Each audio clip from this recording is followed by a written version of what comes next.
Mga bossing, maayong buntag. Gahapon natay unexpected nga bisita no ni old friend nato. So wala gyud amha nga nakabitbit gyud siya og month old no iya untang paliton. So kita kay wala man tay kuan lagi ani libog. Kumbaga murag kita nalang maulaw sab. Ito na lang ang gikuan sa iya ha, remembrance kay ato manang old friend og kuan po nato.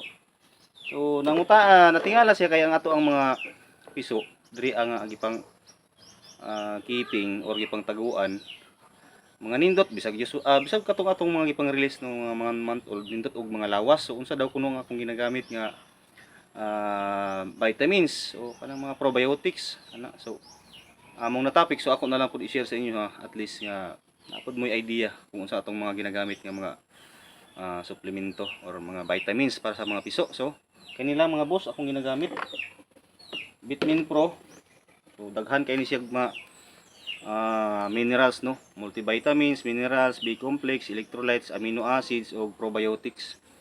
So mao jud ni ang akong ginagamit. Di old hangtod mag kuan na sila 4 months old or bisag sa mga dagko mao jud ni akong ginagamit. Kada buntag na ako ginapainom buntag ug hapon. Sa mga piso lang na siya, pero pag 5 months up kada buntag lang ko naghatag ani. So isa ka